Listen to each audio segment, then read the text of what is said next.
Thank you to Manta Sleep for sponsoring today's video. Learn more about them with the link in the description and pinned comment. The Bolsheviks, who would end up winning the Russian Civil War and rearranging what was the Russian Empire into the Soviet Union, had a very complex relationship with historiography. One charge by the Bolsheviks that was spread throughout Russia during the Civil War was that the imperial court of Russian Tsar Nicholas II was riddled with German sympathizers. The rumor was that Nicholas II was being influenced by his German-born wife, the Tsarina Alexandra Feodorovna, born Princess Alex of Hesse. They also claimed that the Tsar was being influenced by several pro-German conservative members of the court, altogether toward secretly undermining the Entente and preparing a separate accommodation with Germany.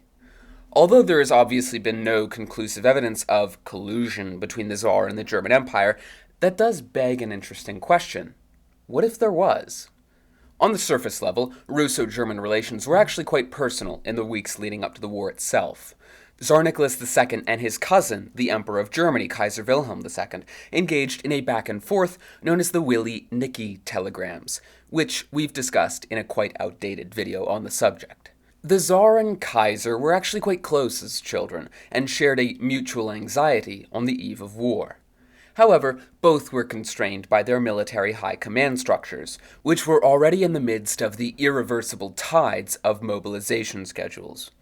Even as the Kaiser expressed his belief to the Austrians that war with Serbia was unnecessary, a war which would pull Russia in against the Germans, the structural vectors of the July crisis were already pointing toward one inevitable conclusion: a general war in Europe.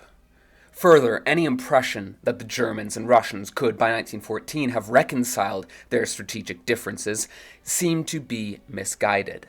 By the early 20th century, that personal diplomacy we saw between the Kaiser and Tsar was actually quite meaningless. It operated within the restrictions placed upon it by the parliaments, or Dumas, and the military commands who really held power on the eve of war. The collapse of the Bismarckian system after the dismissal of German Chancellor Otto von Bismarck in 1890 additionally effectively eliminated the Three Emperors League, the mechanisms for German and Austro-Hungarian cooperation with Russia. Treaties were not renewed as Russia cozied up to France and mended its grievances with Britain. French loans funded Russian rail projects, and the opinions of the elites and generals in St. Petersburg now started to identify Germany instead of Britain as the greatest long-term threat to the Russian Empire. This situation was reinforced by a handful of zero-sum geopolitical events, mostly in the Balkans and the Near East. Russia had always had ambitions toward the Dardanelles Straits and the city of Constantinople, both of which now collided directly with German efforts to expand their influence within the Ottoman Empire through the proposed Berlin to Baghdad Railway. At the same time, Russia's self-appointed role as protector of Serbia placed it in a permanent opposition to Austria-Hungary, whom Germany regarded as their most vital ally in Europe. Russia was especially anxious to protect Serbia because they had just ruined their credibility in the Balkans with their effective absence from the First and Second Balkan Wars. The latter of those two pushed Bulgaria out of Russia's sphere of influence and into Germany's, and it also caused Serbia to just about double in territorial size and population. Russia had also suffered a humiliating defeat in the Russo-Japanese War, which we are also about to discuss in a dedicated video on this channel. All of this meant that Russia would have to get involved in the next major war in order to reassert their credibility and influence in the Balkans. Germany was, at the same time, worried about Russia's French-funded Great Program of 1913. German military planners believed that they were witnessing a closing window of opportunity to defeat Russia before they became an industrial power. Russia had to be taken out if Germany was to be secure on the continent. Thus, as Kaiser Wilhelm II apocryphally put it, the Germans had to have Paris for lunch and dinner in St. Petersburg. Speaking of dinner, after a long day and a good meal, I feel exhausted. And on exhaustion, whether on the Russian Far Eastern troops fighting in Japan or us modern history buffs staying up late researching these events, getting quality rest is the key to staying sharp. That's why this video is sponsored by Manta Sleep, the company empowering light sleepers like us to unlock our best lives through better sleep and the pro-nap movement. Because let's face it, a solid nap beats coffee for recharging your mind, especially when diving into complex topics like the build-up to the Great War. I've been using their Manta Cool cooling mask, which has been a total game changer when I just need some rest and conditions aren't perfect. It features soothing cool eye cups that provide relief for dry eyes, migraines, or sinus issues, and it's perfect if you're sensitive to fans or air conditioner while napping. Their masks are also fully adjustable with customizable eye patches and back straps, so it fits anyone seamlessly. The premium, soft materials give it a luxurious feel, with zero pressure on your eyes, deep cups for eyelashes, and breathability for side sleepers. It blocks 100% of light for total darkness, helping you fall asleep faster and nap deeper, whether after a late-night history session or if you're traveling or living with roommates like I am. I'm sure those Russian generals would have killed for one of these masks, but you don't have to. Manta Sleep also offers accessories like their all-night comfort earplugs to help complete your setup and achieve the nap of your dreams. Head to mantasleep.com and use code MrZ, that is MRZ, for 10% off, or use the link in the description and pinned comment. Thank you again to Manta Sleep for sponsoring today's video. Alright, so what if all of that had changed? What if, in an alternate timeline, the conspiracy was true and Russia secretly sided with Germany in the Great War? Before beginning today's alternate history scenario, be sure to leave a comment and subscribe. We're currently trying to reach our goal of 50,000 subscribers in 2026, and every little bit helps the channel out. If you want to help support our content, you can watch through our extensive catalog of videos, or consider supporting your legion like our generous channel members. Thank you, and enjoy the video.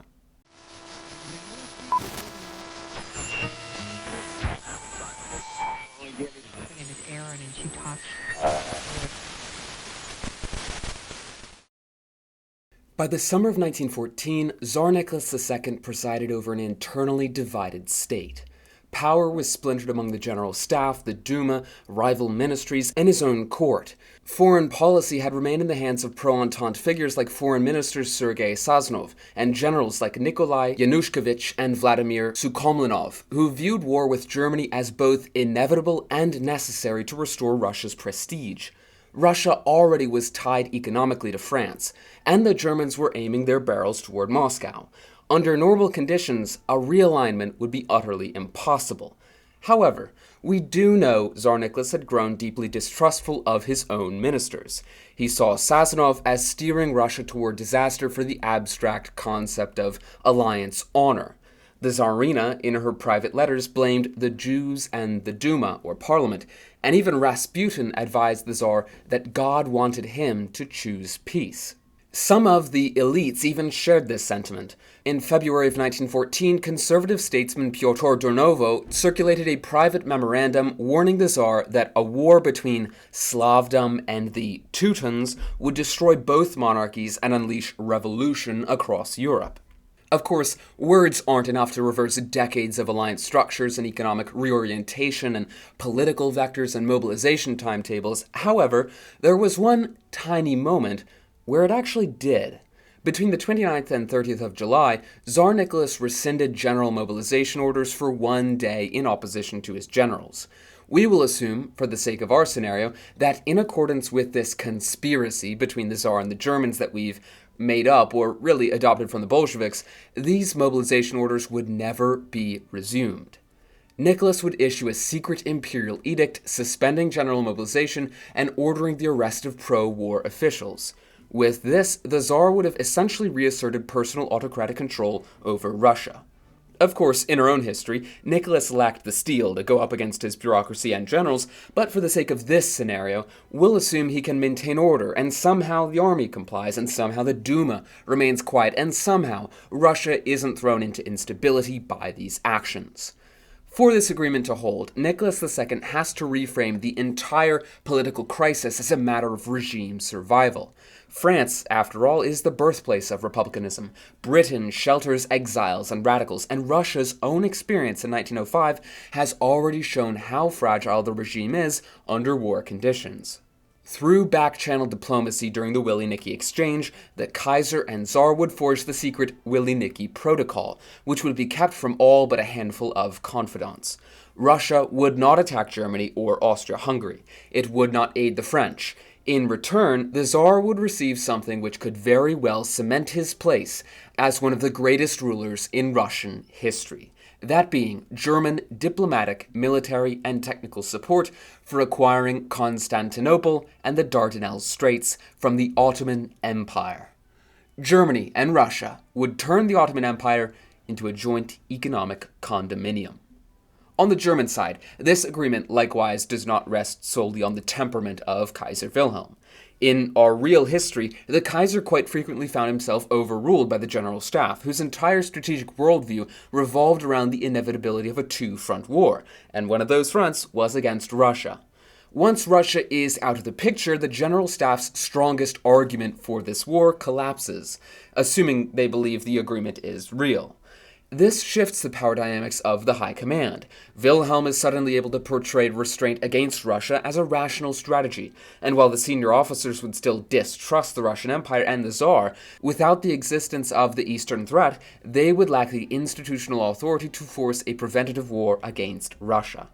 With the knowledge that the Russian military will not intervene, Kaiser Wilhelm would then force Austria-Hungary into agreeing to the Halt in Belgrade plan, which was actually the very proposal he floated historically after Serbia had replied on the 25th of July with their acceptance of all but one of Austria's demands.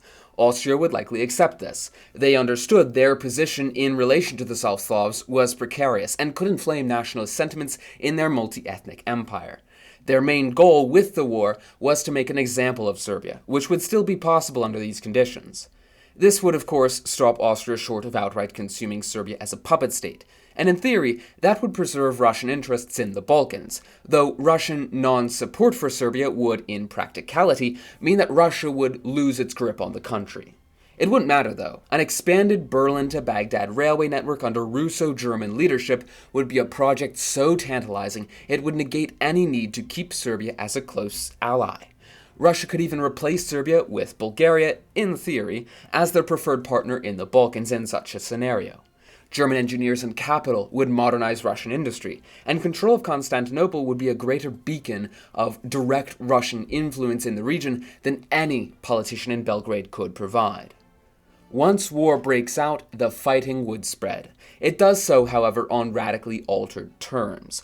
Austria-Hungary is not threatened from Galicia, and it might even be reinforced, at least by Russian non-intervention, which could allow it to make decent gains against the Serbs. Serbia would put up a powerful resistance, however. The Serbs had an army roughly equal in size to that of Austria-Hungary, and their army was composed mostly of experienced veterans of the Balkan Wars. Serbia was also fighting on their home terrain and in an existential defensive battle. However, they would not be able to hold off against both Austria and Bulgaria. It is safe to assume that in this scenario, Bulgaria would join the Central Powers earlier and more decisively with Russian acquiescence. This would cause Serbia to have to fight a two-front war, which was more difficult to win. By late 1915, Serbia would likely be neutralized. Of course, France would, at least at the outbreak of war, be unaware of the betrayal by the Russians. After all, it was a secret protocol that the Russians had signed with Germany. Thus, the revanchist French would still declare war on Germany in 1914. But Germany is in no rush. They don't have to fight a two-front war, and this grants German planners time and security. It also frees up soldiers who would have been fighting in the east. A German defensive posture in the West thus seems more likely in this timeline, given the lower stakes of this general war. After all, the Schlieffen Plan and the modified versions of it drawn up before the war by Helmut von Moltke the Younger were intended to deliver a shocking blow to France so that German troops could quickly be moved to the east to fight Russia. There is, of course, no need for this risky speed because there is no eastern threat. This has particularly important effects on the combatants of the war as well. We know that Britain joined the war ostensibly because Germany invaded Belgium in order to invade France. Of course, Germany will not be invading Belgium in this timeline. However, Britain had still planned to join the war against Germany regardless of the status of Belgium. Belgium was simply a nice casus belli for the British to use to justify their entry into the war to the British public. Britain and Germany were essentially locked on a collision course by 1914. Britain's long-standing policy of preventing any single power from dominating the European continent since Napoleon, and the intense naval arms race under German Grand Admiral Tippett that threatened the Royal Navy's supremacy, and Germany's rapid industrial expansion in the steel and chemical sectors, and colonial conflicts in Morocco and China, and the web of secret military understandings within the Triple Entente, like British conservatives promising to France that they would join the war, created really this complex structural antagonism between the British and German empires. However, in this timeline, it's simply unlikely that Britain would have the will or time to act decisively against this confusing new system of alliances. The continent clearly wasn't about to come under a single great power domination, as for whatever reason, Germany and Russia are now learning to share power, and the peace cabinet would look at this state of affairs with sort of bewilderment. Now, the fear of German economic dominance would, of course, grow. However, among the public, the war would simply appear to be a distant, confusing, and unnecessary conflict, which would be a gap in understanding that would paralyze British decision-making. It may even prompt a movement to reorient Britain away from intervention in continental politics. Essentially, all of this is political confusion and inaction. This also means that the British blockade is not enacted in the same way. The blockade was the single most important factor of the war. It caused German resource shortages and starved out the German Empire, causing the infamous turnip winter of 1916 and 1917. Hundreds of thousands of civilians died, German industry collapsed, and ultimately the Germans were pushed toward an inevitable defeat. Here, even if Britain enforced a blockade, which would be a risky move, they would be going up against the German fleet and the Russian Baltic fleet, and Germany could simply be supplemented by Russian resources from their vast land empire. Now, British neutrality does not mean passivity. The British, in fact, would drift into what might best be called armed neutrality. The Royal Navy would expand patrols and inspections and quietly pressure neutral shipping like from the Americas. Still, though, without a clear casus belli, they cannot justify a full militarized blockade. The result would thus be a half-measure system causing enough friction to inconvenience German commerce, but not enough to strangle it. Under these conditions, Germany would relatively retain access to imported American grain, Latin American nitrates, iron ore from Scandinavia, and other goods they needed to buy from neutral shipping. Russian grain, oil from Baku, and manganese would also flow into the German war machine. France would be cut off from Russian credit and grain, which comprised a massive portion of their critical food imports, and in due time, the French would likely be running out of time. By mid-1915, French armies would have exhausted themselves, attempting to carry out the French Plan 17 for an offensive war with Germany, as they would run up against the superior defenses of German Alsace-Lorraine. By the time a German counteroffensive is launched, France would be exhausted, and Paris would be threatened, just as in the Franco-Prussian War. France would have to sue for peace. France's defeat would be political and psychological, beyond just the military component. The failure of Plan 17 would discredit an entire generation of leaders in France who had promised redemption through the militaristic offensive spirit doctrines of the French military, which relied on these sorts of brave charges that just weren't suited for modern trench warfare. This would also lead to a political upheaval in France. The Chamber of Deputies would split into fighting, and on the left, the radical socialists would blame the militarists, while the conservatives would blame civilian interference, and the trade unions would likely go on strike. Cabinets would probably rise and fall in rapid succession, and for these politicians in Paris, the Army High Command would become a scapegoat. It's quite possible, then, that we could see, if not exactly revolution in France, the imposition of military rule for a period after the surrender. The French generals would feel spited by the politicians and may take control in order to steer France toward what might be a more authoritarian, militaristic, and deeply revanchist regime, something like what we would later see in our own history in Pétain or de Gaulle. Russian armies during this period would have also pivoted south. With German diplomatic cover and coordination, they could methodically advance into Ottoman Armenia, eastern Anatolia, and ultimately the Straits. Early Russian advances would prevent the Armenian genocide from reaching the scale it had in our own history. but ethnic violence would still occur, especially in the contested border regions. The greatest difference here is that the systematization of the genocide would be absent. The Black Sea Fleet as well, which had recently been modernized, would completely dominate the region.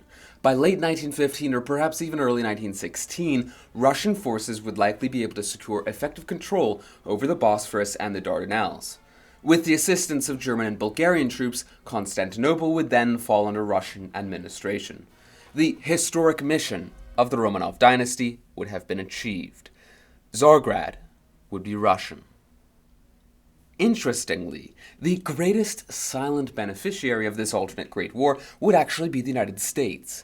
Without Britain and France fighting to the end, there is no massive Entente borrowing campaign from Wall Street, and thus American banks and exporters would continue to deal with both sides, especially, of course, without the blockade. In this timeline, American neutrality would be economically genuine. American firms would sell grain, machinery, and raw materials to Germany, Russia, Britain, France, and neutral Europe alike. This financial entanglement would also limit Wilson's freedom of action. Any attempt by President Wilson to pressure Berlin or St. Petersburg would risk destabilizing American markets themselves. Likewise, even though France's early defeat would send economic shockwaves through American finance, after French assets collapse, capital would still have the means to disperse, preventing a depression. German firms could issue bonds in New York, and a continued web of commercial interdependence would supplement the losses the American banks would feel. Wilson could have even tried to mediate the peace, though any attempt to insert himself into the post-war equation would likely fail or not be taken seriously. But it would establish a precedent of America as a broker and neutral factory of sorts going into the future. Now, with the likely internal collapse of the nationalist Turk administration, the Ottomans would be partitioned under Russo-German supervision.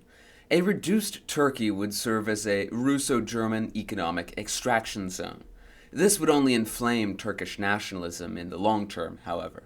Russia would administer the northern Black Sea littoral and eastern Anatolia, though for now under direct military rule, leveraging the Armenian populations in the east who would have again been mostly spared genocide at the hands of the Turks. For Russia, these Armenians would serve as a garrison against Muslim resistance.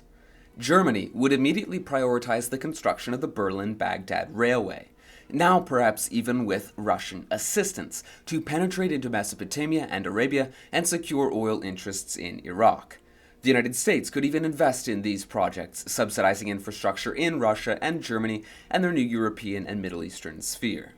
The Persian Gulf would essentially now become the terminus of a Russo-German economic axis rather than a British lake like we saw in our own history. Persia itself would fall mostly under Russian influence, which would once again directly threaten British India and British influence in Afghanistan, hailing the return of the Great Game rivalry in Central Asia. The Holy Land would also be an interesting subject. It was, and still is, a delicate religious and strategic region, full of potential tensions and conflicts to spring up anywhere. Russia would likely demand a protectorate over the Orthodox sites, something the French had proposed in their own history for Catholic sites, while Germany might move to protect nominal Ottoman suzerainty over Jerusalem for the sake of stability. In practice, the Levant would be split into zones of control and influence designed to protect Christians and prevent revolts, but it would be quite an unstable arrangement. However, without Britain's Balfour Declaration, we would never see the injection of a large Jewish factor into the equation. The Zionist project simply would never be conceived, which means there would be no mass Jewish immigration into the Middle East. Instead, autonomous administrative zones and new Arab client states in Syria and the Hejaz would expand Russian and German soft power in the region and, of course, threaten British interests. Now, Russia herself would come out of this conflict ironically quite vindicated and strengthened, even though the initial gamble in aligning with Germany could very well have, in a purely realistic world, caused a revolt of the aristocracy and army. In our scenario, Russia would have actually avoided the February Revolution, the liberal provincial government, and of course the rise of the Bolsheviks. Nicholas would return from his victory as the Tsar who saved Russia and Orthodoxy, the Tsar who conquered Tsargrad, and the Tsar who had now expanded influence over the Holy Land. The Duma would thus be sidelined, liberals would be co-opted or suppressed, and importantly, German technical aid and engineering would allow the Germans to become the patrons of Russian industrialization. While this may seem counterintuitive given the German fears of Russian industrialization before the war, this state of affairs would allow Germany to essentially tie the Russian economy to theirs, in the same way that they wanted to tie the rest of Central Europe's economy to their own through the Mitteleuropa Customs Union that was envisioned for their plans if they won the Great War. That said, even though victory would stabilize the Russian autocracy, it would not exactly rejuvenate it or fix all of the problems that would be swept under the carpet. Peasant land hunger would still be unresolved, along with the complaints of the urban industrial workers, and the socialists would still be there, they just wouldn't have power. Now, Germany would directly dominate Central and Western Europe economically. France would have been effectively subordinated, and Austria-Hungary would now be a dependent federation, given the instability at home in the Austro-Hungarian Empire. The Low Countries could also be roped into the economic system that the Germans would now be looking to build, along with, of course, their partners in the Russians, the Bulgarians, and the Austrians, and the conquered regions of the Ottoman Empire. This version of a Mitteleuropa customs union would, ironically, actually be much more stable than the vision German planners had drawn up in our own history, in the event of a German victory in World War I. Because Germany is not directly administering so much of Eastern Europe through military occupation, like they had envisioned once they defeated Russia, they would not be economically or militarily overextended. They would now essentially be acquiring vassals through patronage and infrastructure projects, which would be a model of dominion infinitely more stable than annexing or establishing puppet rule over vast swaths of territory. Austria-Hungary's instability would be a bit of a drain on German resources, but not cripplingly so.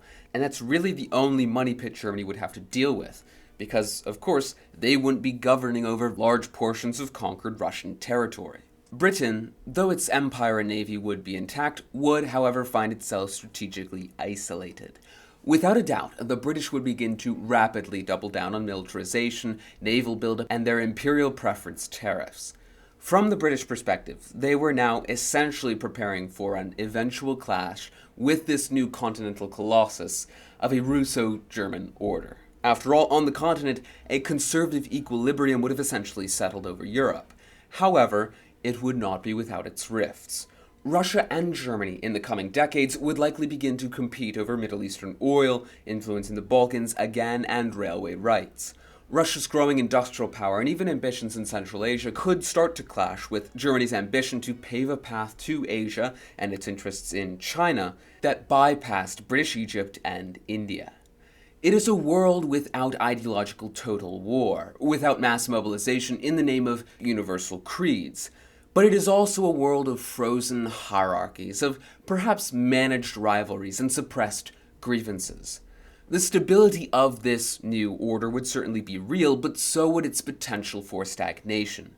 Beneath the entire surface of this facade lies a system that depends on permanent restraint, and history suggests that such systems rarely endure forever. But that's where I'll be leaving this scenario for today. As always, let me know what you think will happen next. If you enjoyed this video or have any critiques or notes, be sure to leave a comment for the algorithm, and subscribe if you want to see more content like this. You can support us by joining our Discord or by becoming a channel member with the join button below. Thanks for your time. This has been the US of Z, signing out.